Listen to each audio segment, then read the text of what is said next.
सुनिए डॉक्टर श्याम सुंदर पराशर जी की अद्भुत कथा।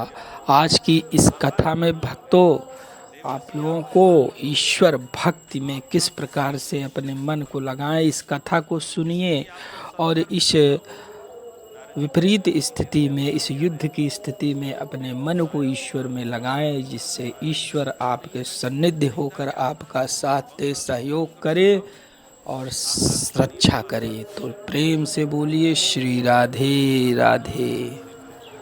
न तो सत्कर्म का नाम बताया, न संत का नाम बताया। मैं किस संत के पास जाऊं? खैर खोजता हूं, शायद कहीं मिले। नारद जी निकल पड़े वृंदावन छोड़ के। जो साधु जहां मिलता वो उसी को पकड़ लेते। बाबा कृपा करके बताओ सत्कर्म किसे कहते हैं? अब नारद जी स्वयं इतने प्रसिद्ध संत हैं कि वो प्रश्न करते हैं तो उनको कोई जवाब देने की हिम्मत ही नहीं करता। तुरंत महात्मा लोग हाथ जोड़ लेते। नारद जी पूरे ब्रह्मांड में घूमते हो, जब आपको नहीं मालूम तो हम आपको क्या बताएं? जो बहुत बड़े संत थे, जगत गुरु महामंडलेश्वर, उनके पास भी गए। महाराज बहुत नाम सुन के आया हूं, आप ही बता दो सत्कर्म किसे कहते हैं, आप तो बड़े विद्वान हो। अब वो बड़े चक्कर में पड़ गए कि मना कर दूं कि हमको नहीं मालूम तो चेलाओं में बेइज्जती हो जाएगी, तो उन्होंने इशारा कर दिया। आजकल हमारा मौन व्रत चल रहा है, मौन खुलने दो फिर आपको जवाब देंगे। तो मौनी बाबा बन के बेचारे अपनी इज्जत बचाए। तो मूकी भूतास तथान्य तु कियंतस्तु पलायता। कुछ लोग पलायन कर गए, कुछ मौनी बाबा बन गए, पर नारद जी को उत्तर किसी साधु ने नहीं दिया। तब नारद जी ने फैसला लिया कि अब हम किसी से नहीं पूछते, सीधे बद्रीनाथ में चल के भगवान नर नारायण से पूछ के आते हैं। नारद जी कहते हैं सनकादिकों से कि भैया मैं उन्हीं नर नारायण को बद्रीनाथ में खोजने आया था, सो वो दोनों तो मिले नहीं, आप चारों रास्ते में मिल गए। अब आपने जो मेरी परेशानी और चिंता पूछी, मैंने अपनी पूरी कहानी आपको सुना दी। अब मेरा प्रश्न आप चारों से ही है, आप ही बता दीजिए सत्कर्म किसे कहते हैं? क्योंकि आप भी कोई साधारण महात्मा तो हो। आप वो महात्मा हो कि सशरीर वैकुंठ में चले गए भगवान से मिलने, और भगवान के नित्य पार्षद जय विजय ने रोकने की हिम्मत करी तो भगवान के ही पार्षदों को उठा करके साप दे करके धरती पर पटक दिया, 3 जन्म तक राक्षस बना दिया। ऐसाम भ्रूभंग मात्रेण द्वारपालौ हरे पुरा। तो वैकुंठ के नित्य भगवत पार्षदों को भी आप नीचे पटक सकते हो। आपकी शक्ति, आपका तप अद्भुत है, इसलिए आप ही बता दो महाराज। सनकादिक बोले राम राम, इतनी मामूली सी बात पर परेशान हो। मां चिंताम कुरु देवर से हर समचित्ते समावह। उपाय सुख साध्योत्र वर्तते पूर्व एवहि। आप बिल्कुल चिंता छोड़ दीजिए, जिस उपाय को आप खोज रहे हो नारद जी वो हमारे पास है। क्या उपाय महाराज बताओ? बोले वो और कोई सत्कर्म नहीं है, श्रीमद् भागवतालाप सतुगीत सुखादेवी। सुखदेव जी जैसे परमहंसों की वाणी से जो गाया हुआ दिव्य संगीत है वही श्रीमद् भागवत है। और श्रीमद् भागवत ही वह सत्कर्म है जिसका श्रवण करते ही ज्ञान वैराग्य स्वस्थ मस्त होके मैया के साथ टाटा थैया करके नाचने लग जाएंगे। ये हमारा दावा है। नारद जी बोले क्षमा करना महाराज, आपके दावे में हमें दम नजर नहीं आ रही। क्यों? एक बात बताएं, हम और आप बीमार होते हैं, डॉक्टर के पास चले जाते हैं, वो जो दवा दे देता है सो खा लेते हैं। और डॉक्टर ही बीमार पड़ जाए और दूसरा डॉक्टर उसका इलाज करे तो वो जरूर मीन मेख निकालता है, क्योंकि वो जानता है ये दवा ज़्यादा हैवी हो जाएगी, इसकी जगह ये लिया जाए तो क्या कैसा रहेगा, आदि आदि। तो जो जानकार होगा वो तो मीन मेख निकालेगा। नारद जी स्वयं प्रकांड विद्वान हैं शास्त्रों के, इसलिए सनकादिकों ने कहा तो जल्दी स्वीकार नहीं किया, प्रश्न कर दिया। हमारा प्रश्न इसलिए है कि जब मैंने चारों वेद सुना दिए उससे उन्हें फायदा हुआ नहीं। आप कह रहे हो भागवत सुना दो लाभ हो जाएगा। अरे भाई, भागवत में भी तो वेदों के मंत्रों की ही व्याख्या है। भागवत क्या है? वेदों का भाष्य है। वेदों में जो मंत्रों के माध्यम से सूत्र में बात कही गई है, श्रीमद् भागवत में उसी सूत्र की बृहद व्याख्या चरित्रों के माध्यम से की गई है। इसलिए श्रीमद् भागवत क्या है? बोले वेदों का भाष्य है। तो भागवत से क्या हो जाएगा? बात तो वही हुई जो वेदों ने कही, वो भागवत ने कही। वेदों ने थोड़ा सूत्र में कही, भागवत ने थोड़ा विस्तार से कही। तो जब वेदों से कुछ नहीं हुआ तो भागवत से क्या होगा बाबा? प्रश्न करने पर सनकादिक बोले, नारद जी अब एक प्रश्न हम आपसे कर रहे हैं, पूछिए। बोले आपने आम खाया है? बोले खूब खाया है। बोले आम का रस चूस के, फल खा करके कोई तर्क करे, जब फल में इतना रस है तो इसके वृक्ष में कितना रस होगा? और फल को फेंक करके डायरेक्ट वृक्ष चबाने चला जाए तो क्या वृक्ष से उसको रस मिलेगा? कदापि नहीं। ज्यादा कोशिश करी, बत्ती सी टूट के हाथ में आ जाएगी, फल वृक्ष से रस नहीं मिलने वाला। तो क्या वृक्ष में रस नहीं होता? क्यों नहीं होता? वृक्ष में रस नहीं होता तो फल में कहां से आ जाता? फल तो वृक्ष से ही पैदा हुआ है। पर हम और आप फल के द्वारा जो रस प्राप्त कर सकते हैं वो डायरेक्ट वृक्ष से नहीं प्राप्त कर सकते। ऐसे निगम कल्प तरोर गलितम फलम, भागवत क्या है? वेद रूपी वृक्ष का रसीला फल है। इसलिए जो रस भागवत के श्रवण से मिलेगा वो वेदों के मंत्रों से मिलने वाला नहीं है। बात वही है, वेद से ही श्रीमद् भागवत प्रकट है, पर रस हमको भागवत से मिलेगा, वेदों से नहीं। दूसरे दृष्टांत से समझो, दूध से ही घी निकाला जाता है, पर जो काम घी कर देगा वो दूध नहीं कर पाएगा। घी से अखंड दीपक जलता है, दूध नहीं जला पाएगा। घी में पूड़ी सिकती हैं, दूध में नहीं सिक सकती। हजारों काम हैं जो घी से ही होंगे, दूध से नहीं हो सकते। जबकि दूध से ही निकला है घी, तो वेद है दूध तो भागवत है उसका घी। वेद है वृक्ष तो भागवत है उसका फल।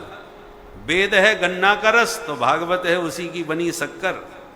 ऐसे अनेकों दृष्टांतों से समझाया, तब नारद जी को समझ में आया और हाथ जोड़ के बोले, बड़े भैया आज हमने एक बात समझ ली, कितना भी कोई शास्त्रों को पढ़ ले, किताबी ज्ञान प्राप्त कर ले, पर आप जैसे अनुभवगम्य संतों की वाणी से उन्हीं शास्त्रों को सुने बिना वो समझ नहीं सकता। पढ़ना अलग बात है, समझना अलग बात है, पर आप जैसे सिद्ध संतों का सत्संग जल्दी सुलभ नहीं होता। भाग्योदयेन बहुजन्म समर्जितेन सत्संगमं च लभते पुरुषो यदा वै अज्ञान हेतु कृत मोह मदान्धकार नाशं विधाय हि तदोदयते विवेक। बहुजन्म समर्जितेन भाग्योदयेन, अनेक जन्मों के अर्जित भाग्य जब उदय होते हैं तब जीव को दिव्य सत्संग सुलभ हो पाता है। और सत्संग से फायदा क्या होता है? उदयते विवेक, सत्संग करने से बुद्धि विवेक जागता है। और विवेक जैसे सूर्य के उदय होने पर अंधकार भाग जाता है, ऐसे जीव का जब विवेक जागता है तो उसके भीतर का जन्म जन्मांतर का अज्ञान रूपी अंधकार भी मिट जाता है। मोह की निशा छट जाती है, रजनी समाप्त हो जाती है। कब? जब रजनीश उदित होता है, तब चंद्रमा की चांदनी खिलती है तो घोर जो अंधकार है वो शिथिल हो जाता है। उसी प्रकार सत्संग से विवेक जागता है और विवेक के जागने से मोह निशा और अज्ञान का तिमिर ध्वस्त हो जाता है। इसी बात को गोस्वामी जी ने बड़े सरल शब्दों में कह दिया, बिनु सत्संग विवेक न होई। श्रीमद् भागवत के कई श्लोक ऐसे हैं जिनका गोस्वामी जी ने ज्यों का त्यों अपनी पंक्तियों में अनुवाद किया है। नारद जी बोले सनकादिकों से, भैया अब तो मुझे आपके श्रीमुख से एक बार भागवत सुननी है। सनकादिक बोले, हम तो इसीलिए घूम रहे, कोई सुनावे या सुने। तो नारद जी हम आपको सुना देंगे। तो कहाँ सुनाओगे? बोले गंगा द्वार समीपे तु तटमानंद नामकम चलो हरिद्वार में, गंगा के किनारे। हरिद्वार के कई नाम हैं, कुछ लोग हरिद्वार बोलते हैं, कुछ हरिद्वार कहते हैं। हरि माने नारायण, हर माने शंकर। तो शंकर जी केदारनाथ में विराजमान हैं, उनके दर्शन के लिए इसी द्वार से लोग घुस के जाते हैं, हरिद्वार से, इसलिए इसका नाम हरिद्वार। परंतु भगवान नारायण बद्रीनाथ में विराजमान हैं, उनसे मिलने के लिए भी इसी दरवाजे से घुसते हैं, इसलिए हरिद्वार। परंतु भागवत में नया नाम दिया गंगा द्वार। बोले गंगा जी का दर्शन करना है तो गोमुख तक जाने के लिए, गंगोत्री जाने के लिए इसी द्वार से प्रवेश किया जाता है, इसलिए गंगा द्वार है। बोले चलो गंगा द्वार में कथा कहेंगे। बद्रीनाथ में भेंट हो रही है और हरिद्वार में कथा का निर्णय लिया गया कि वहां कथा होगी। अरे लोग तो बद्रीनाथ में कथा सुनने जाते हैं और महात्मा लोग बद्रीनाथ से नीचे उतर के कथा कर रहे हैं, क्यों? उसका कारण है, हरिद्वार में इसलिए कथा करना निश्चित किया गया कि बद्रीनाथ में कथा होगी तो श्रोता नहीं मिलेंगे। पता चला 4 वक्ता और श्रोता 1, नारद जी। कथा ऐसी जगह होना चाहिए जहां अधिक से अधिक लोग लाभान्वित हो सके। हरिद्वार में इसलिए निश्चय किया गया कि बद्रीनाथ और पहाड़ों के जो महात्मा हैं, सुनना चाहेंगे तो जरा नीचे उतर के आ जाएंगे, और नीचे जो शहरों के रहने वाले हैं वो थोड़ा सा ऊपर चले जाएंगे। वैसे ही गर्मियों में लोग भागते ही हैं हरिद्वार ऋषिकेश, तो नीचे वाले ऊपर आ जाएं, ऊपर वाले थोड़े नीचे आ जाएं, और बीच देहरी में यदि दिया जले तो भीतर बाहर दोनों तरफ प्रकाश हो जाता है। राम नाम मणि दीप धर, जीह देहरी द्वार, तुलसी भीतर बाहरे जो चाहसी उजियार। ये तो व्यवहारिक बात हुई, पर आध्यात्मिक दृष्टि से भी विचार करें तो बद्रीनाथ की यात्रा क्या है? तो भगवान की कथा सत्संग का लाभ कब मिलेगा? जब ध्यान समाधि से थोड़ा नीचे आओ। बड़े बड़े जीवन मुक्त समाधि में बैठे संत, जब उन्हें पता चलता है भगवान की कथा हो रही है तो समाधि छोड़ के ध्यान त्याग करके भागते हैं। गोस्वामी जी ने वर्णन किया, जीवन मुक्त ब्रह्म पर चरित सुनहि तज ध्यान। ध्यान में या समाधि में कथा थोड़ी सुनी जाएगी, तो ध्यान समाधि से नीचे उतर के आओ और संसार के प्रपंच को छोड़ के थोड़ा ऊपर आओ। बहुत प्रपंची कथा भी नहीं सुन सकता। कोई कथा में आएगा तो या तो व्यवहार निभाने आएगा, परंतु जहां घड़ी देखेगा अरे वहां जाना था, तुरंत भागेगा। तो प्रपंच से थोड़ा ऊपर उठना पड़ेगा संसार के व्यवहारिकता से, और ध्यान समाधि में बहुत ऊपर मत चले जाना, थोड़ा नीचे आओ। बीच की स्थिति में ही कथा का आनंद होता है। ध्यान समाधि में भी कथा नहीं हो सकती और प्रपंच में बैठ के भी नहीं हो सकती। प्रपंच से ऊपर, ध्यान समाधि से नीचे, बीच देहरी यही है। इसलिए हरिद्वार बीच की देहरी है। पहाड़ों की यात्रा भी सब लोग नहीं कर पाएंगे, और पहाड़ में रहने वाले संत बहुत प्रपंच में संसार के भीतर नहीं जा सकते, इसलिए हरिद्वार का स्थान चयन किया गया। और जैसे हरिद्वार में कथा प्रारंभ हुई, श्रोता वक्ता ज्ञान निधि कथा राम की गोड़। श्रोता कौन है? नारद जी। वक्ता कौन है? सनकादिक। दोनों ही सिद्ध कोटि के संत हैं, इसलिए अद्भुत गंभीर भगवान की कथा का प्रवचन प्रारंभ हुआ। हजारों महात्मा उमड़ पड़े इस सत्संग में। भृगुर वशिष्ठस्य वनश्च गौतमो मेधातिथिर देवल देवरातो। एक से एक संत सब आए, गृहस्थ भी आए, विरक्त भी आए। हजारों संतों का विशाल समुदाय उपस्थित हो गया और कथा प्रारंभ भई। सनकादिक महात्म गान करने लगे भागवत का। सदा सेव्या श्रीमद् भागवती कथा, यस्या श्रवण मात्रेण हरिश्चित्तं समाश्रय। भगवान की कथा सदैव श्रवण करने योग्य है, दिन मुहूर्त की कोई आवश्यकता नहीं, सदा सेव्या। सुनने से फायदा क्या होगा? हरिश्चित्तम समाश्रय, आपके चित्त में चित्तचोर चिपक जाएंगे, हृदय में हरि स्वतः आ जाएंगे। ये हरि कथामृत के श्रवण का चमत्कार है।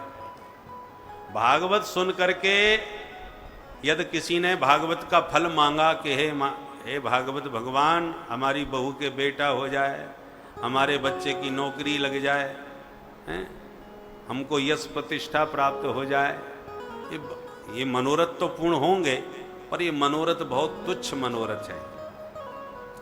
गाय खरीदते समय कोई ये विचार करता है कि ये गोबर कितना देगी? अरे गाय आएगी तो गोबर तो देगी ही देगी, उसको क्या, उसका क्या मनोरथ करना? तो गाय दूध की इच्छा से खरीदो तो समझ में भी आता है, चलो दूध दही घी का काम चलेगा। गोबर मूत्र के लिए कोई गाय खरीदता है क्या?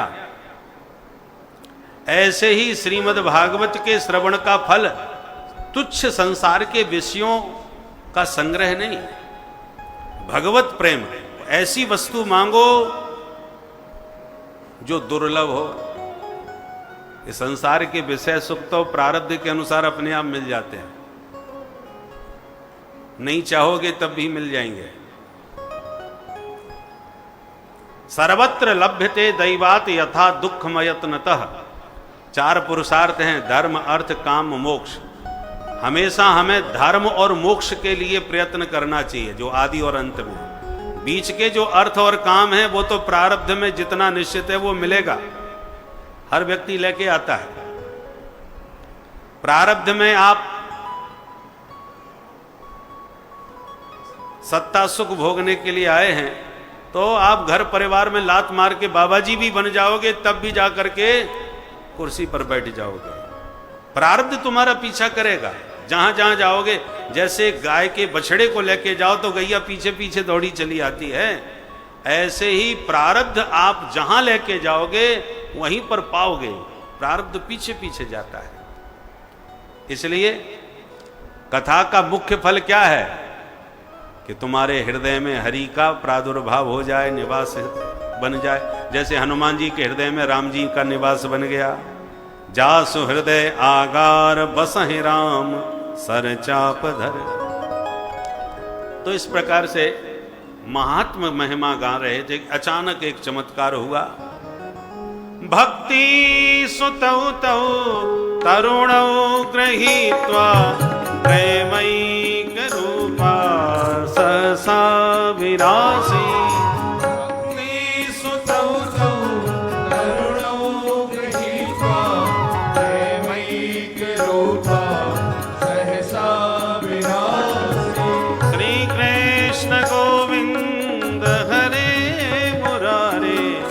नाथेति नामानि मुहुर्वदन्ति। श्री कृष्ण गोविंद हरे मुरारे, नाथेति नामानि मुहुर्वदन्ति। बोल भक्ति महारानी की जय। महात्म की चर्चा कर रहे थे सनकादि की, उसी समय भक्ति मैया ज्ञान वैराग्य के साथ प्रकट हो गई। नारद जी ने देखा कि तौ सुतौ तरुणौ, भक्ति के दोनों बेटा एकदम जवान दिखाई पड़ रहे हैं। ये देख करके नारद जी तो खुशी में नाचने लगे। वाह, भागवत भगवान का चमत्कार कि जिनको मैं बुढ़ा छोड़ के आया था वो ज्ञान वैराग्य जवान होकर के नृत्य कर रहे हैं, मैया के साथ नाच रहे। तौ सुतौ तरुणौ गृहीत्वा, प्रसन्न हो गए देवर्षि नारद और कहा महाराज आज हमने प्रत्यक्ष देख लिया कि भागवत के श्रवण करने से केवल भक्ति ही नहीं बल्कि ज्ञान वैराग्य भी पुष्ट होते हैं। इस कथा का मतलब क्या हुआ?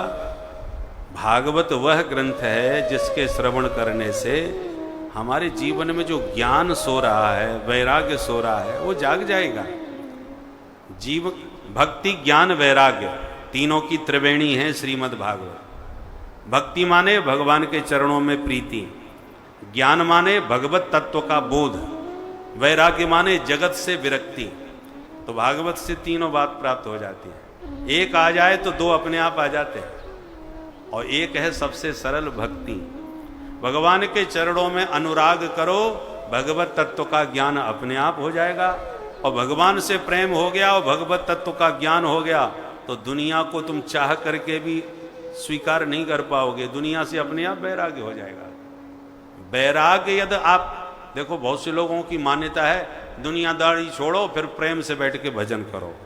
न दुनिया छूटती है न प्रेम से भजन होता है।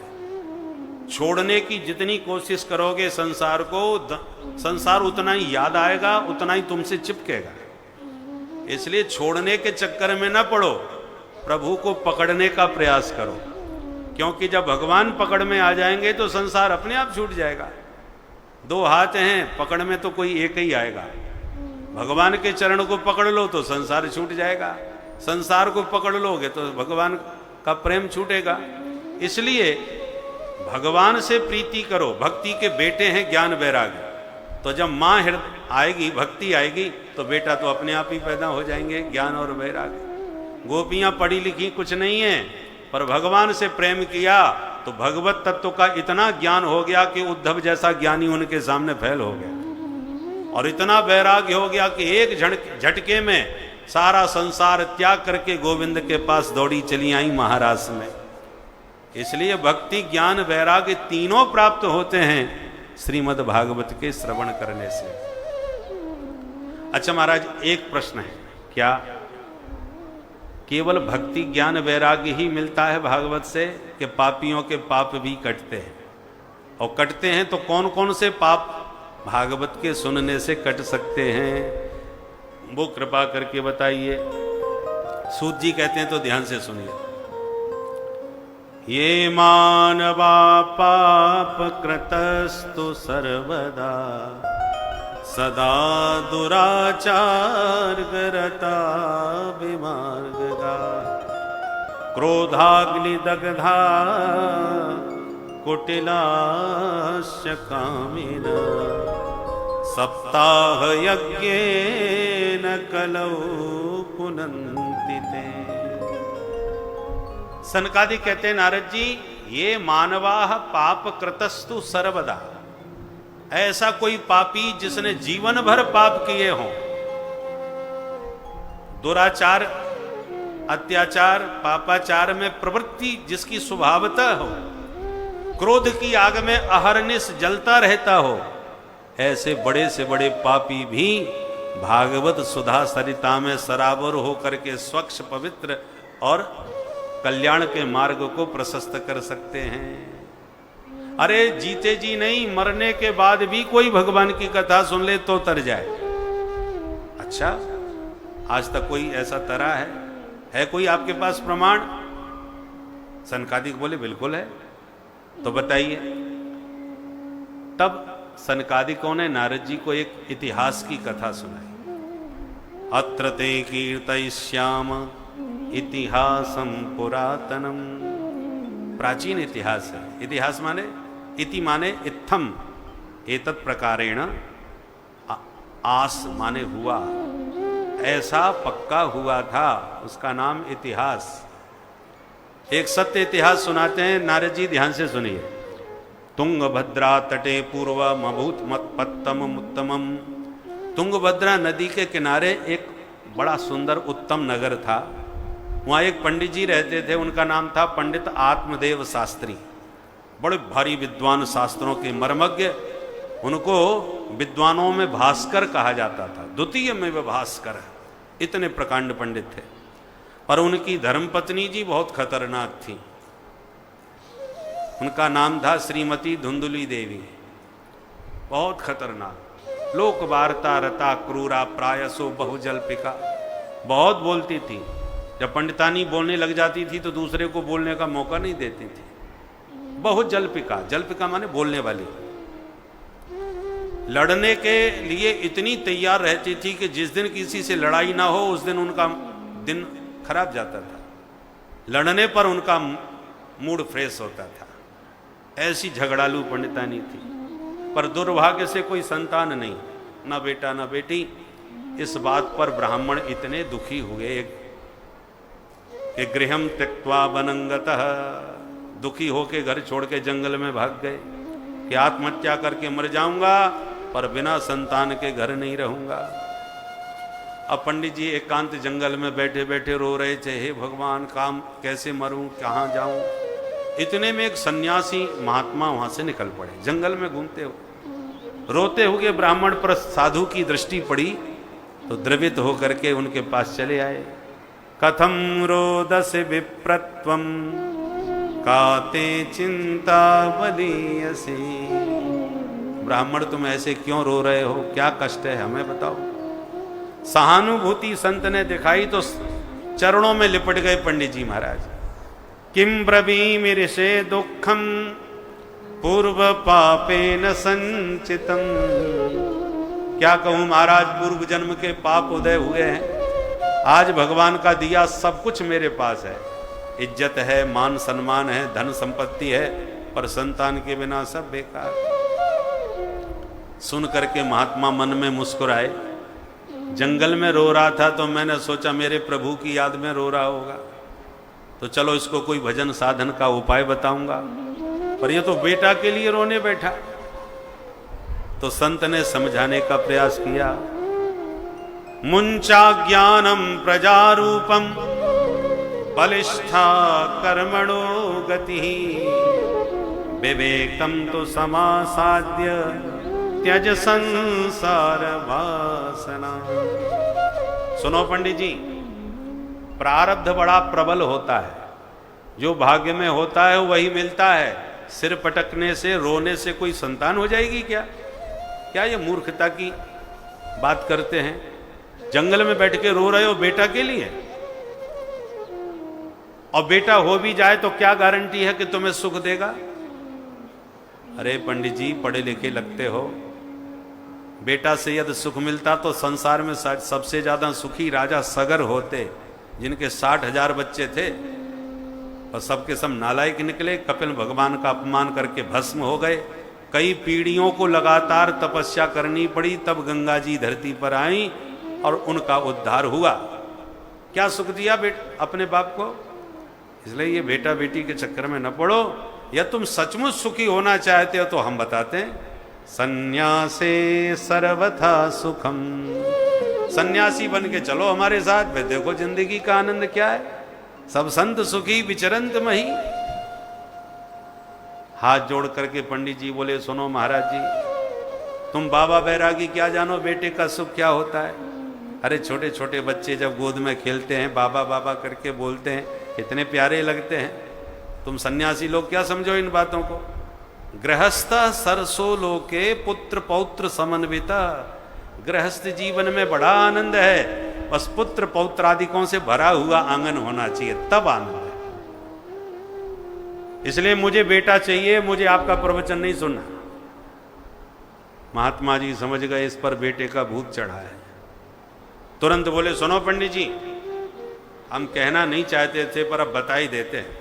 हम ज्योतिष के जानकार हैं और तुम्हारे माथे की रेखा कह रही है कि 7 जन्मावधि तब पुत्रो नैवच नैवच, तुम्हें 7 जन्म तक कभी कोई संतान नहीं होने वाली। इतना सुनकर के तो पंडित जी ने बड़ी जोर से धरती में सिर पटक दिया। महात्मा जी परेशान हो गए। अरे पंडित जी क्या कर रहे हो भैया, मर जाओगे। पंडित जी बोले, महाराज जी मैं तो मरने के लिए ही बैठा था, आप मिल गए तो मैंने सोचा आप मेरा कष्ट दूर करोगे, पर आपने तो 7 गुना और बढ़ा दिया।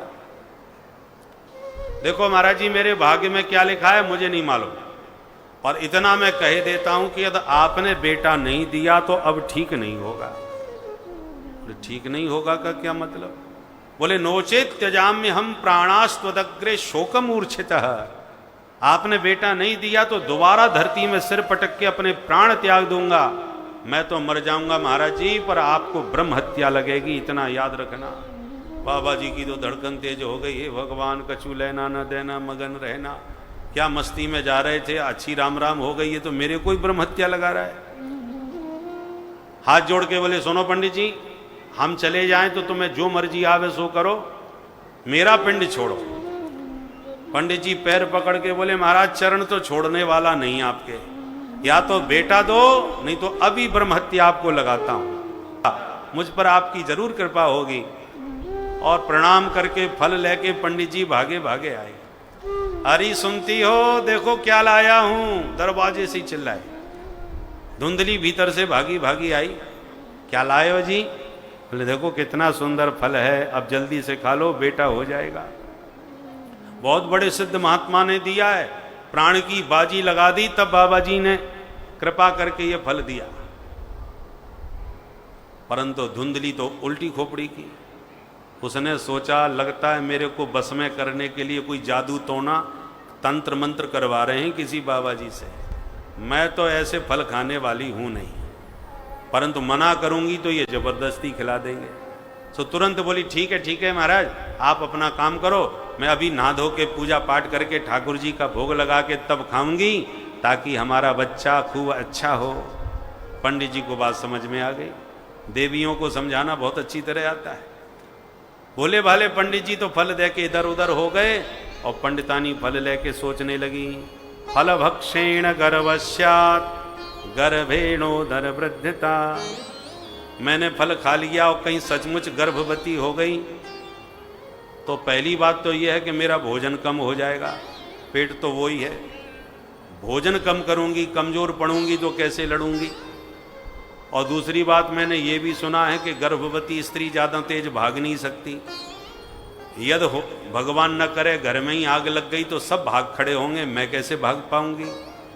और मैंने ये भी सुना है कि सुखदेव जी महाराज मैया के पेट में 12 साल तक रहे थे, कहीं ये बच्चा भी 2-4 साल मेरे पेट में रह गया तो मैं तो जीते जी मर जाऊंगी। एवं कुतर्क योगे न तत्फलम नैव भक्षितम।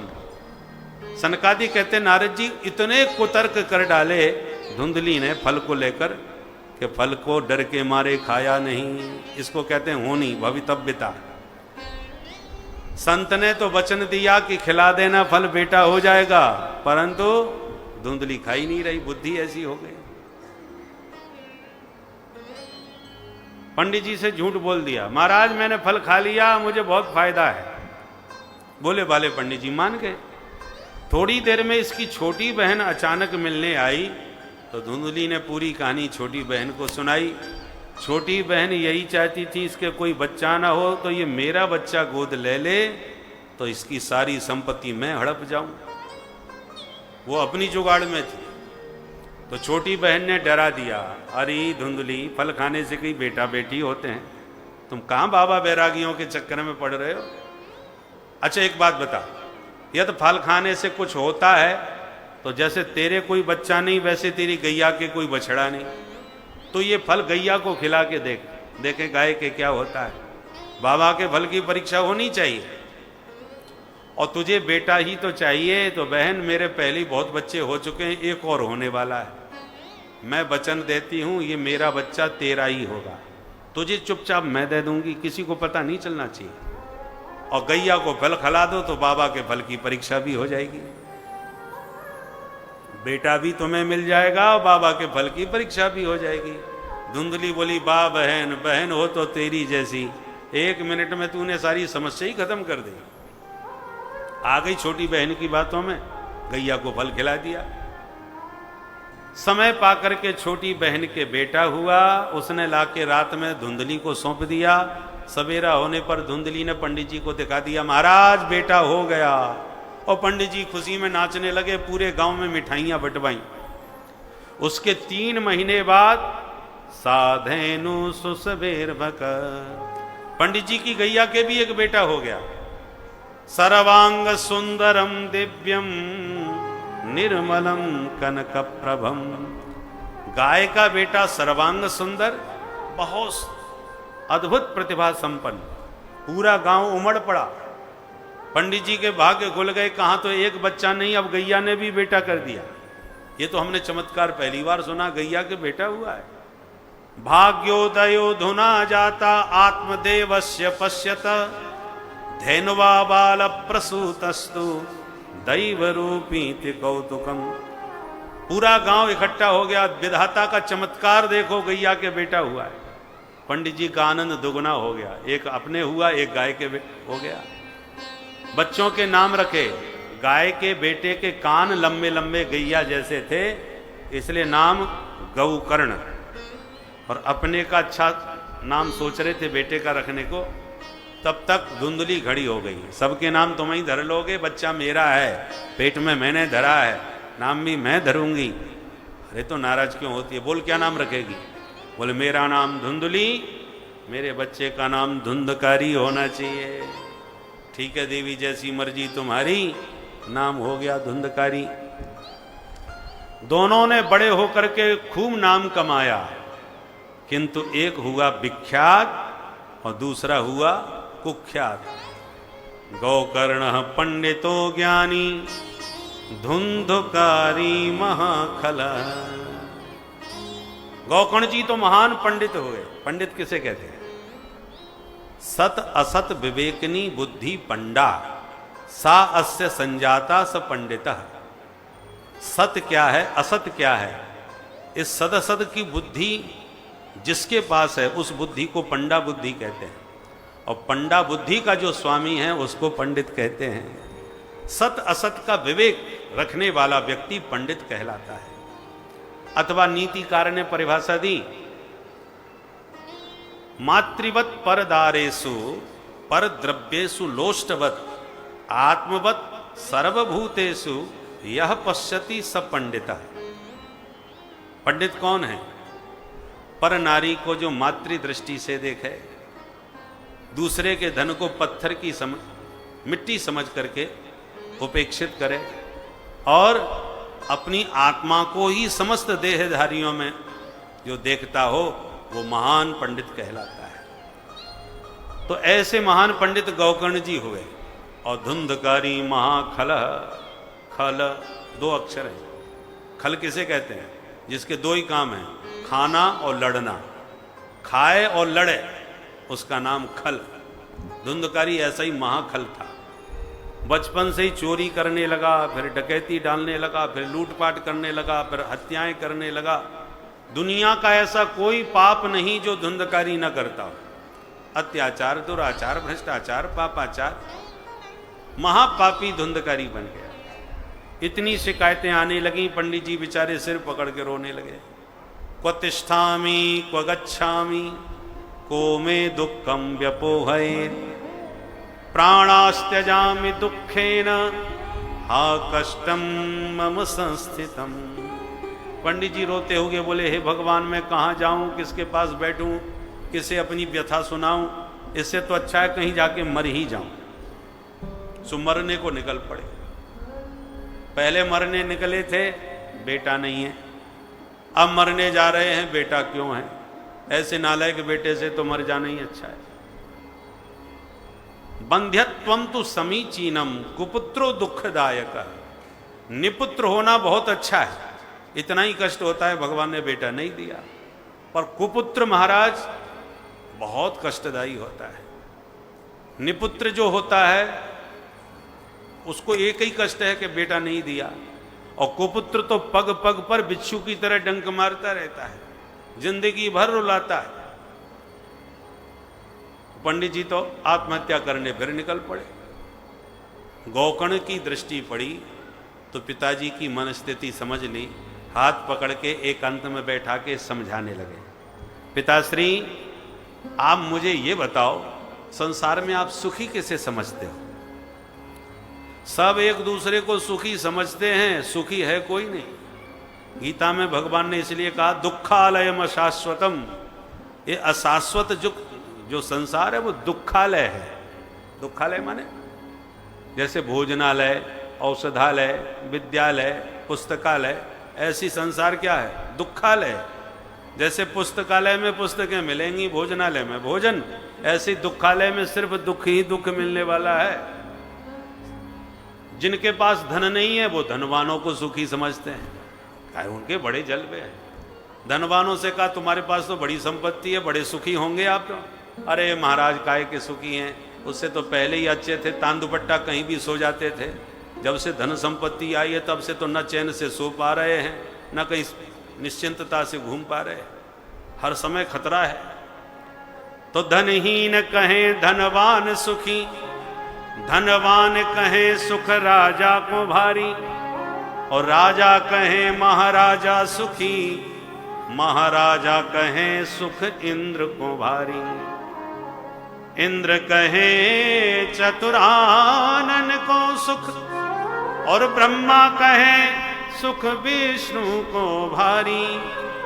पर तुलसीदास विचार कहे, हरि भजन बिना सब लोग दुखारी, भजन बिना सब लोग दुखारी। कोई तन दुखी कोई मन दुखी, कोई धन बिन रहत उदास, थोड़े थोड़े सब दुखी, सुखी राम के दास।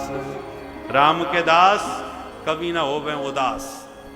बाकी संसार में सब परेशान है। ये बात सुन करके आत्मदेव को महात्मा की बात याद आ गई। बेटा गौकर्ण तूने बिल्कुल ठीक कही। यही सब बातें मेरे को महात्मा ने भी समझाई थी, पर मेरी मति मारी गई। उस समय मेरे को समझ में नहीं आई, पर अब मैं बहुत अच्छी तरह समझ गया। जब अपनों से ठोकर लगती है तो बड़े बड़े लोगों को समझदारी आ जाती है। बिना ठोकर खाए जल्दी बात समझ में नहीं आती। संत कितना भी समझाएं, आप तब तक ठीक से नहीं समझेंगे जब तक स्वयं ठोकर नहीं खाएंगे। बोलो राधे राधे। एक बार लोहा और सोना आपस में बात करने लगे। सोने ने लोहे से पूछा, मित्र जैसे तुम पिटते हो वैसे हम भी पिटते हैं, पर हम तुम्हारी तरह चिल्लाते नहीं, तुम बहुत हल्ला मचाते हो। लोहा पिटता है कितनी आवाज होती है, सोने की पिटाई का पता ही नहीं चलता। पिटता तो वो भी है। प्रश्न किया तो लोहे ने जवाब दिया, मित्र बात तो तुम ठीक कह रहे हो, भले ही हम दोनों की पिटाई होती है, परंतु दोनों में अंतर है। क्या? बोले तुम सोना हो और तुम्हें लोहे से पीटा जाता है, पर हमको देखो, हम भी लोहा, हमें पीटने वाला भी लोहा। इसलिए मित्र तू परायों से पिटता है, मैं अपनों से पिट रहा हूं। तो अपनों से पिटने पर कितनी पीड़ा पहुंचती है उसका तूने अभी अनुभव नहीं किया है। पराया पिटाई, पराया धोखा दे तो समझ में आती है, पराया था। पर जिन पर हम विश्वास करते हैं, जिनको अपना मानते हैं, उन्हीं के द्वारा जब आघात होता है तो भयंकर पीड़ा होती है।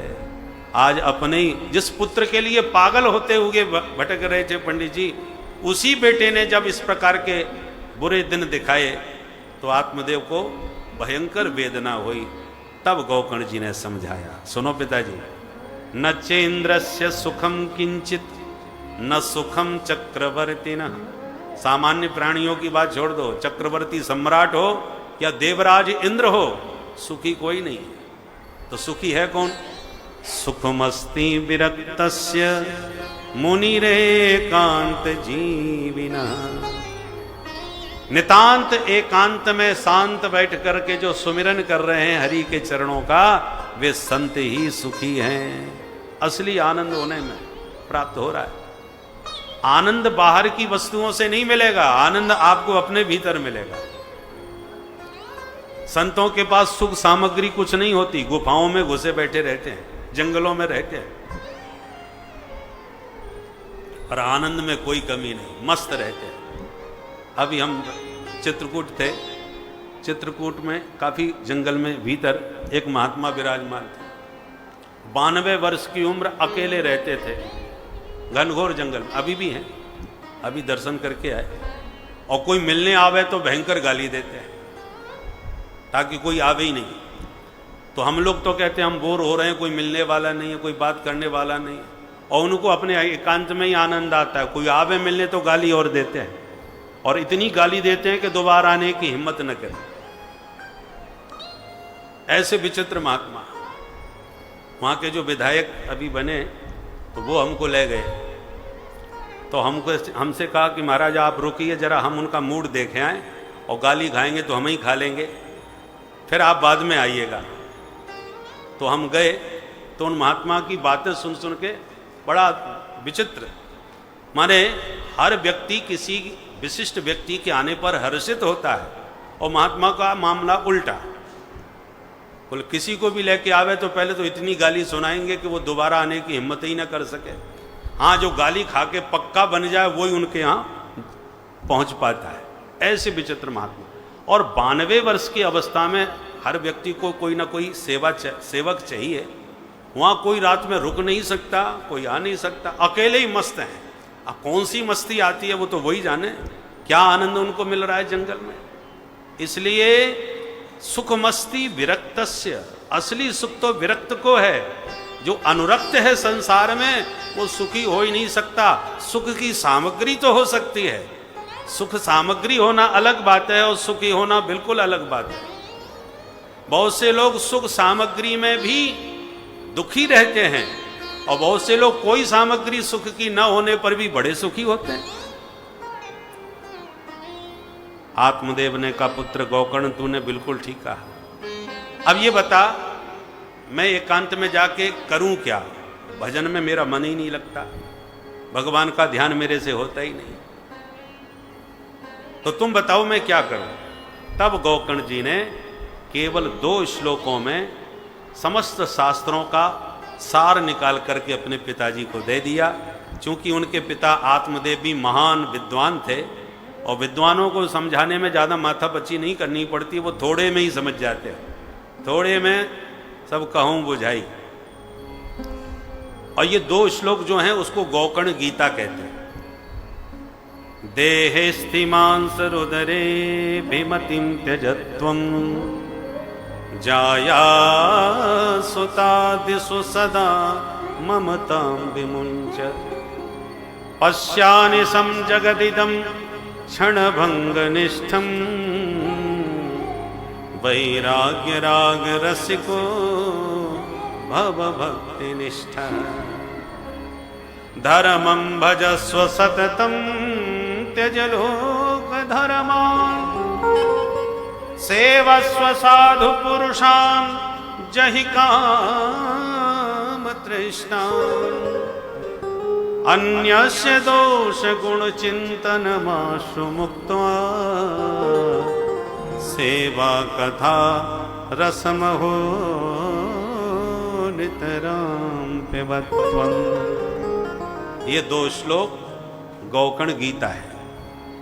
गोकर्ण जी कहते हैं, सुनिए पिताजी, हम और आप संसार में 2 रस्सियों से बंधे हुए हैं।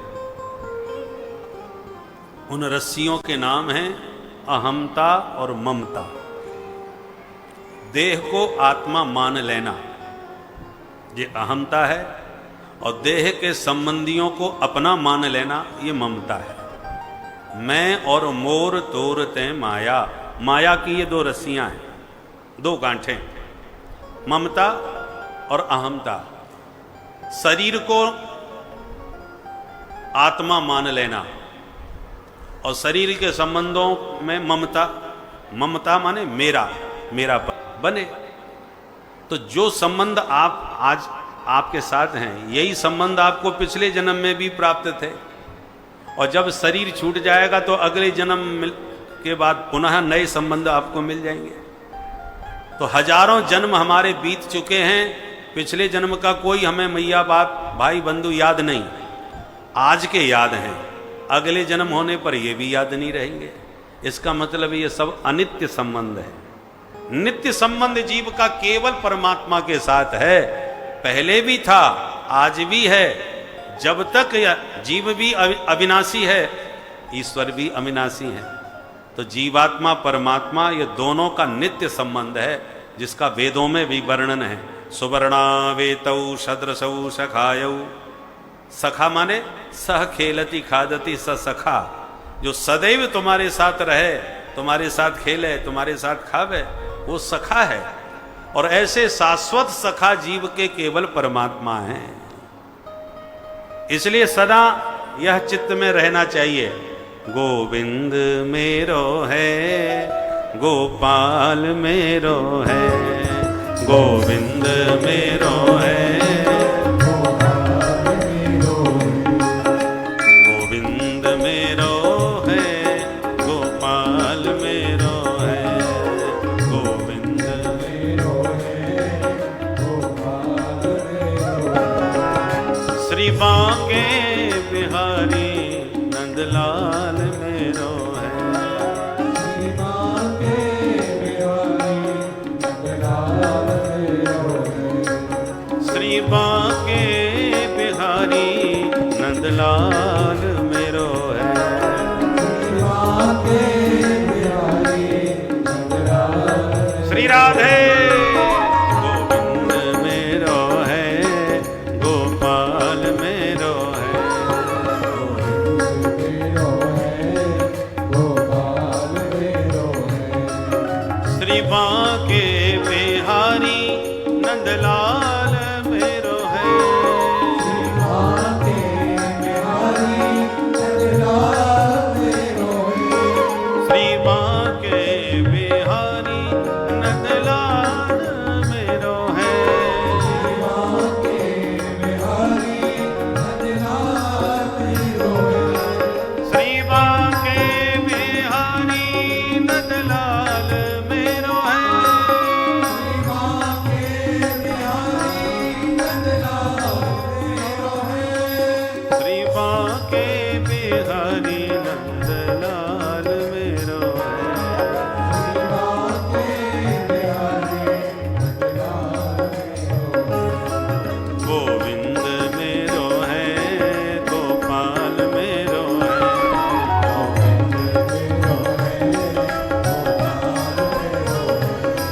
गोपाल मेरो है, ओ नंदलाल मेरो है। तो जो वास्तव में हमारा है उसको हम भूले बैठे हैं, और जो कुछ दिन के लिए हमारे बने हैं उन्हीं में हम चिपके बैठे हैं। अंत में मृत्यु काल में व्यक्ति को यही सबसे बड़े भय का कारण बनता है। जो मृत्यु से बचाने वाला है उसे अपना समझा नहीं, और जो स्वयं मृत्यु के ग्रास बने बैठे जिनको अपना समझा है उनमें से कोई बचाने वाला नहीं। इसलिए पिताश्री देहेस्थि मांसरुधरे अभिमतिम त्यज, ये जो देह है शरीर मांस मज्जा स्नायु सप्त धातुओं से बना हुआ है, इसमें आप आत्मबुद्धि मत कीजिए। जैसे हम लोग भवन बनाते हैं, मोटे मोटे सरिया लगाते हैं और तमाम इसमें गारा मिला करके भरते हैं, और ईंट पत्थर सब लगाने के बाद में सारे मटेरियल को सीमेंट लगा के ढक देते हैं। उसके बाद रंग रोगन करके चमका देते हैं, तो कहते हैं क्या बढ़िया बंगला बना है। ऐसे ही शरीर के मकान को ब्रह्मा जी ने बनाया, हड्डियों के सरिया डाल दिए, मांस मज्जा आदि से गारा बना करके इसमें भर दिया, और अंत में चमड़ी त्वचा के द्वारा ये सारे मटेरियल को ढक दिया, और काला गोरा रंग रोगन करके इस कोठी को चमका दिया। अस्ति स्तंभम स्नायुबद्धम मांस सौणित लेपितम चरमावनद्धम दुर्गंधम पात्र मूत्रपुरी सही, ऐसे ये मकान बनाया। अब इसी मकान को हम अपना मान करके इसमें आसक्त होकर के चिपक जाते हैं, ये मकान मेरा है। और कल्पना कीजिए जो शरीर आपको अपना समझता है, शरीर की तो छोड़ो, इस शरीर पर न जाने कितने लोगों ने कब्जे कर रखे। इसी शरीर में छोटे छोटे कीटाणु बैठे हैं, वो कहते हैं ये तो हमारा मकान है, इसमें तो हम रहते हैं। आप अपना घर कहते हो, वो अपना घर कह रहे हैं। इसलिए पिताजी जब शरीर ही अपना नहीं है तो अन्य वस्तु अपनी क्या होगी, शरीर के नाते रिश्ते अपने क्या होंगे। इसलिए इनमें बहुत आसक्ति नहीं रखना चाहिए। सारा संसार अनित्य है, नश्वर है, एक न एक दिन संसार में जो भी है वो टूटने वाला, फूटने वाला है। टूट फूट से बच गया तो छूटने वाला है। आपका परमानेंट संसार में कुछ भी कोई भी नहीं हो सकता, सब यहीं की यहीं छूटने वाला है। इसलिए पिताजी इन जगत की वस्तुओं में कोई बहुत अधिक आसक्ति मत करो। धर्मम भजस्व सततम, परम धर्म का आश्रय लो, लौकिक धर्म का त्याग करो। देखो एक बात मोटी मोटी, गाड़ी दो बैलों से चलती है, बैल धर्म का स्वरूप होता है। हमारा जीवन भी दो धर्मों से चलता है। दो धर्म माने एक व्यवहारिक धर्म होता है और एक पारमार्थिक धर्म होता है। आप संसार में आए हो तो जिनके घर पैदा हुए हो उन माता पिता की सेवा करो, परिवार की सेवा करो और समाज की सेवा करो। जिस देश में पैदा हुए हो उस देश की सेवा करो। ये तुम्हारा व्यवहारिक धर्म है, इसको लौकिक धर्म कहते हैं। परंतु दूसरा बैल क्या है? भगवान ने तुम्हें जिस उद्देश्य से भेजा है उस लक्ष्य की भी पूर्ति करो। संसार के व्यवहार में ही भागा दौड़ी में मत बने रहो। जिस उद्देश्य से भगवान ने मनुष्य शरीर बना के दिया है उस उद्देश्य को भी पूरा करो। अब वो उद्देश्य क्या है? जीवस्य तत्व जिज्ञासा। वो परम तत्व क्या है, आत्म तत्व क्या है, उसको जानना ये जीव का परम धर्म है। दो बैल हो गए, दोनों बैलों से गाड़ी चलती है।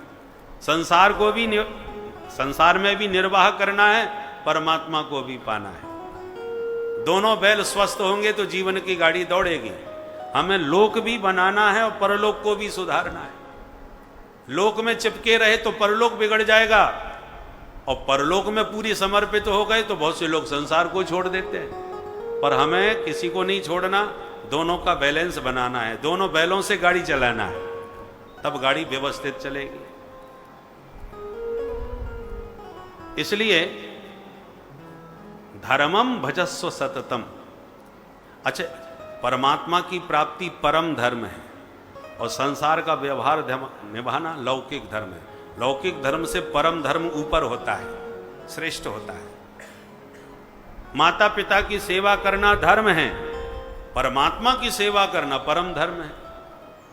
परंतु किस पिता यदि हिरण्यकश्यपु जैसा हो, प्रहलाद से मना करा कि नहीं भजन नहीं करना, वो तो हमारा दुश्मन है, तो भगवान का विरोध यदि पिता माता भी करें तो भगवत प्राप्ति में वो बाधा बने तो उनकी बात मत मानो और उनका अनादर मत करो। प्रहलाद जी को चाहे जितना सताया हो उनके पिता ने, उन्होंने पिता की बात भले ही नहीं मानी पर पिता का अपमान कभी नहीं किया, अनादर कभी नहीं किया। इसलिए माता पिता पूज्य हैं। शास्त्र कहते हैं मातृदेवो भव पितृदेवो भव। सबसे पहली तो मैया है तुम्हारी देवी। मां का स्थान सबसे पहला होता है, पिता का स्थान दूसरा होता है, गुरुजी का स्थान तीसरा होता है।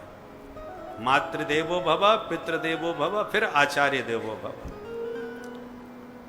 पर माता पिता और गुरु ही यदि भगवान की प्राप्ति में बाधा डालने लग जाएं तब उनकी मत सुनो, फिर तो अपने लक्ष्य की ओर बढ़ो प्रहलाद की तरह।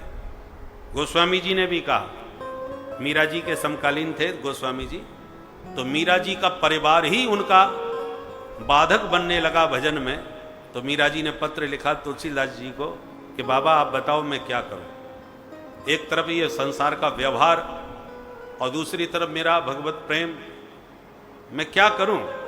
तब गोस्वामी जी ने एक पद में लिखा, जाके प्रियन राम बैदेही तजिए ताहि कोटि बैरी सम यद्यपि परम स्नेही जाके प्रियन राम बैदे। जिसको भगवान प्यारे नहीं वो तुम्हारा कितना भी प्यारा हो त्याग दो, उसका परित्याग कर दो। त्यागने का मतलब मन से निकाल दो। बोले मेरे कोई ये उपदेश दे रहे हो कि मेरे से पहले भी किसी ने त्यागा है। बोले किसने नहीं त्यागा। तजो पिता प्रहलाद विभीषण बंधु भरत महतारी और बलि गुरु तजो कंत ब्रज वन तन भय मुद मंगलकारी। एक एक का उदाहरण दे करके गोस्वामी जी ने स्पष्ट किया कि जाके प्रिय न राम वैदेही। जिसको ठाकुर जी से प्रेम नहीं उससे तुम भी अपना प्रेम मत करो। प्रेम किसे, देखो प्रेमी किसको बनाना चाहिए, मित्र किसको बनाना चाहिए। इष्ट मिले और मन मिले मिले भजन रस रीत, तासे वह निशंक मिल, तिनसों करिए प्रीत। प्रेम उन्हीं से करो जो तुम्हारे प्रभु से भी प्रेम करते हो। यदि जीवन के लक्ष्य को तुम भूल गए तो परलोक तो बिगड़ेगा ही, इस लोक में भी आप सुखी नहीं रह सकते। इसलिए लक्ष्य को मत भूलिए। एक एक बात बड़े प्यार से समझाई। अब देखिए ये केवल गौकर्ण की कथा नहीं, हम सबकी कथा है। इस कथा को अपने ऊपर भी उतार के देख लो। तुंगभद्रा नदी के किनारे ब्राह्मण आत्मदेव रहते हैं, जिनकी पत्नी धुंधली बहुत खतरनाक तर्क वितर्क बहुत करती है, झगड़ालू भी है। इसका मतलब तुंगभद्रा है मनुष्य शरीर, तुंग कहते हैं ऊंचे को, और भद्र माने कल्याण। सर्वोत्तम उच्चतम जो कल्याण का साधन है वही है तुंगभद्रा, तो वो है मनुष्य शरीर। बड़े भाग्य मानुष तन पावा, इससे बढ़िया कल्याण का साधन और किसी शरीर से हो ही नहीं सकता। दुर्लभम मानुषम देह, मनुष्य शरीर दुर्लभ है। तो सबसे ऊंचा तुंगभद्रा नदी यही है। इसी में रहते हैं आत्मदेव माने जीवात्मा, और उसी की जो मति है, मति माने बुद्धि, यही हमारी श्रीमती। ये बड़ी कुतर्किणी बुद्धि है। सत्संग सुनते हैं, सिर हिला के कहते हैं बहुत बढ़िया बात कही महाराज जी ने, बिल्कुल हमारे तो हृदय में उतर गई। परंतु बुद्धि कहती है घर चलो फिर देखती हूं, और घर में जाके बुद्धि सब कुतर्की की कैंची से सत्संग के सूत्र काट के धर देती है। महाराज जी कह रहे थे सत्य बोलो सत्य तोलो, समझ में भी आ गई, पर दुकान पर बैठती जाके तर्क करने लगी बुद्धि। ऐसे सत्य बोलेंगे सत्य तोलेंगे तो दुकान कैसे चलेगी। अरे सब कहने सुनने की बातें हैं, प्रैक्टिकल में तो बड़ा मुश्किल है। और कुतर्की की कैंची से ये धुंधली, जैसे संत ने फल दिया आत्मदेव को, धुंधली ने नहीं खाया, कुतर्क के कारण ही तो नहीं खाया। ऐसे हमको अपने जीवन में अच्छे अच्छे महात्मा मिलते हैं और बहुत अच्छा अच्छा उपदेश भी देते हैं, और हमारी समझ में भी आता है कि ठीक कह रहे हैं। पर जो ज्ञान का फल संत से मिलता है, संत कहते हैं इस फल को पत्नी को खिलाना। इसका मतलब जो सत्संग सुनते हो उसे घर जा करके बुद्धि में बैठाना।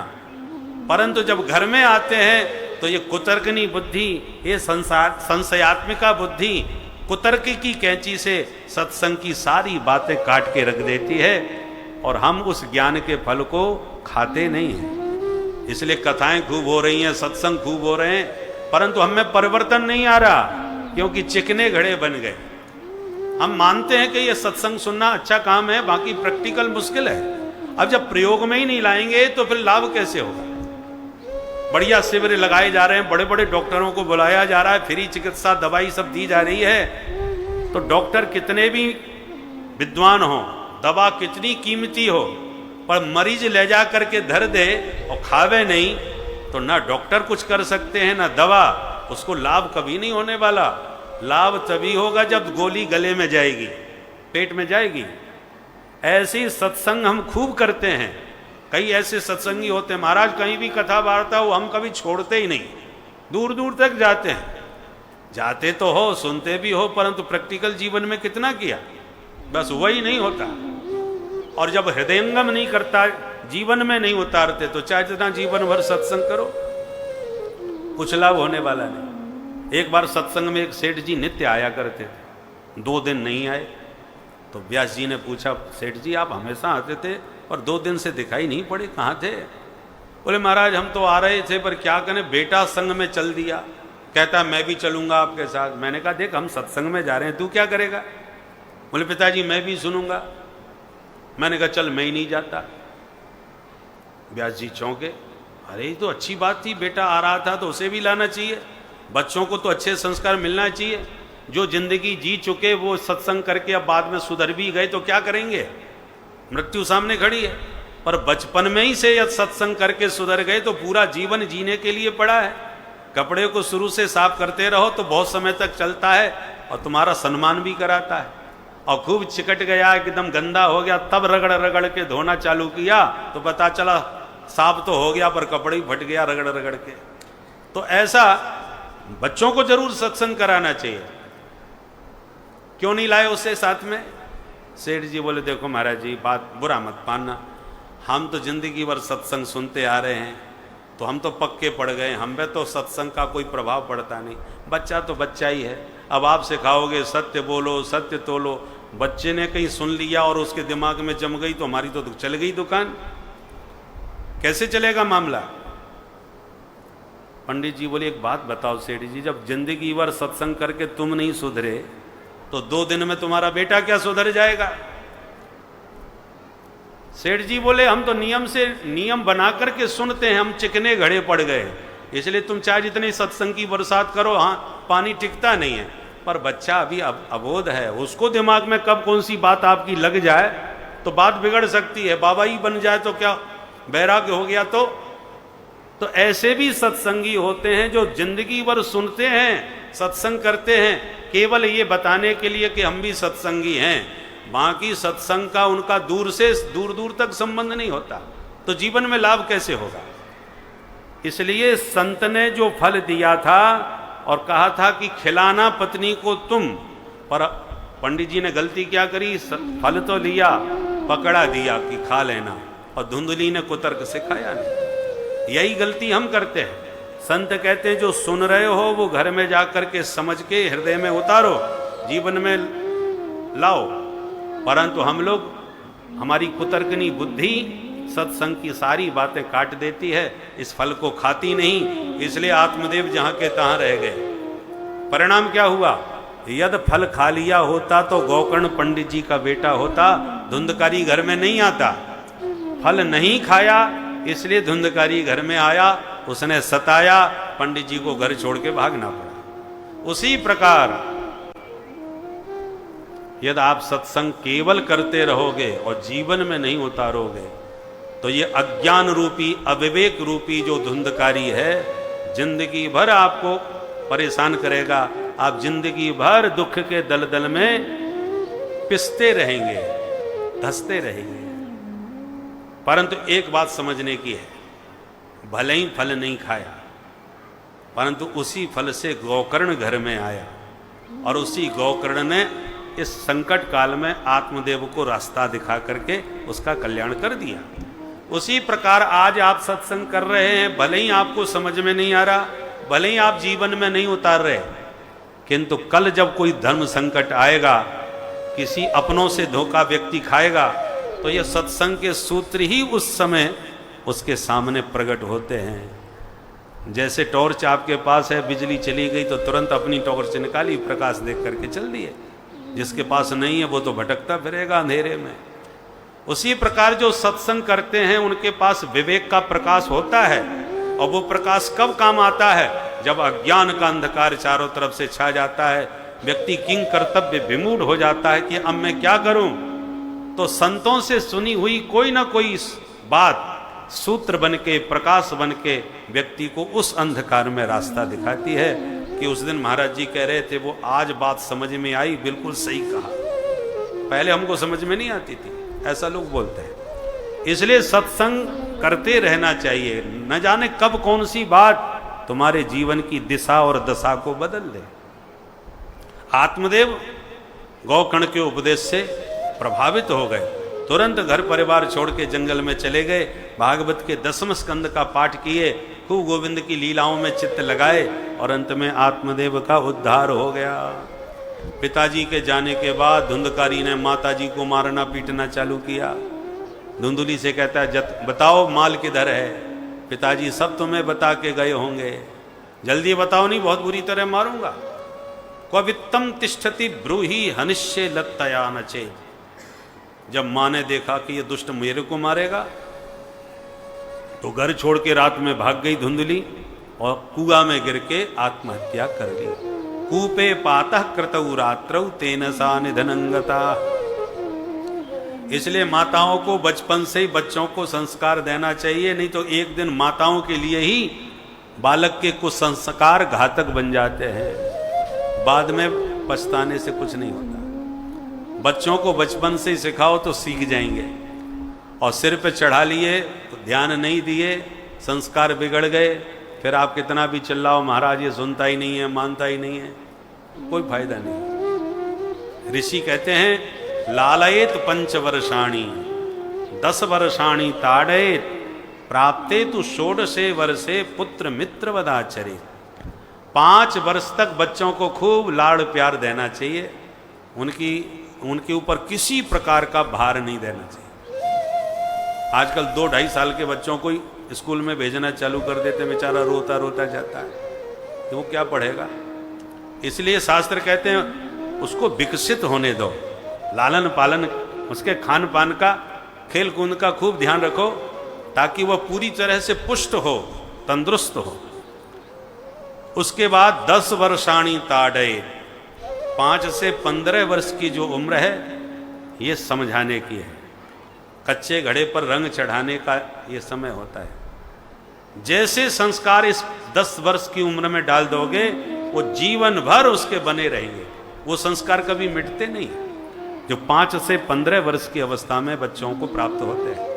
और प्राप्ते तो षोडशे वर्षे, जब वो 16 वर्ष का हो जाए तो पुत्र मित्र वदाचरेत, पुत्र से मित्रवत आचरण करना चाहिए, मित्रता का व्यवहार करना चाहिए।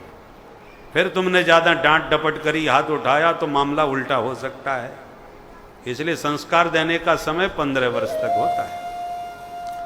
धुंधली ने ध्यान नहीं दिया, परिणाम ये होगा कि उसी बेटे के कारण उसे आत्महत्या करके मरना पड़ा। अब गोकर्ण जी को लगा मेरा नंबर आ गया, घर में मैं ही बचा हूं, मैया बाप तो गए। तो गोकर्ण जी तीर्थ यात्रा करने के बहाने घर से निकल गए। अब धुंधकारी बिल्कुल अकेला, तो 5 वैश्याओं को घर में ही ला करके बैठा लिया, चोरी डकैती का माल उनको लाके देने लगा। एक दिन राजघराने में चोरी करी, तगड़ा माल लेके आया, 5 को दिखाया तो 5 खुश हो गई। जब खिला पिला के सुला दिया तो रात में उन्हीं 5 ने मीटिंग करी, वैश्याओं ने आपस में बोली राजघराने में चोरी करी है, अब ये बचने वाला नहीं, राजा इसको छोड़ने वाला नहीं, आज नहीं तो कल पकड़ा जाएगा। और जब इसकी पिटाई होगी, पूछा जाएगा माल किधर, तो ये अपना ही नाम लेगा कि मैं तो इनको देता हूँ, तो ये मरेगा सो मरेगा, साथ में अपने को ही मरना पड़ेगा। इसलिए हमारी समझ से माल तो इसने बहुत चोरी करके दे ही दिया है, अब इसको ठिकाने लगाओ, अपन जिंदगी भर मौज करो और ये शुभ काम आज ही करो। तो रात में जब ये खर्राटे बजा के सो रहा था तो उन्हीं 5 ने रस्सी से इसको पलंग में ही बांध दिया, और जैसे ही गला दबाया तो ये चिल्लाने का प्रयास किया, तो एक ने आग के अंगारे चूल्हे से लाकर इसके मुंह में भर दिए। तप्तांगार समूहाश्च तन मुखे विचिक्षिपु अग्नि ज्वालाति दुखेन व्याकुलो निधनंगतः। आग की ज्वाला से मुंह बंद हो गया और तड़फा तड़फा के 5 ने इसको मार डाला। सनकादिक कह रहे हैं टिप्पणी करते हुए नारद जी से कि नारद जी, स्त्रीणाम नैवतु विश्वास दुष्टानाम कारयेद बुध हृदयम क्षुरधारावम प्रिय को नाम योषिता। जो पैसों पर बिकने वाली स्त्री होती है, ऐसी स्त्रियों पर भूल के भी भरोसा मत करना, और जो भरोसा करता है उसकी गति धुंधकारी जैसी ही होती है, क्योंकि ऐसी स्त्रियों के हृदय में तो छुरा चलता है, हृदयम क्षुरधारावम, और वाणी में बड़ी मधुरता अमृत छलकता है, और मूर्ख लोग उसकी मीठी मीठी वाणी में ही फंस करके अपनी जीवन लीला को नष्ट कर देते हैं। भयंकर भूत बना धुंधकारी, अकाल मौत मर के। उधर गोकर्ण जी को पता चला तो गया में श्राद्ध किया, लौट के घर आए। रात्रि में सोते सोते एक भेड़ का बच्चा आंगन में दिखाई पड़ा, डंडा लेके भगाने लगे तो भेड़ का बच्चा एकदम हाथी बन गया, फिर भैंसा बन गया। गोकर्ण जी घबरा गए, आवाज लगाई कस्पम, ए भैया तुम कौन हो? तो मनुष्य बन के सामने खड़ा हो गया और बड़ी जोर से रोना चालू कर दिया। संज्ञा मात्रम चकार, इशारा करता है पर बोल नहीं पाता।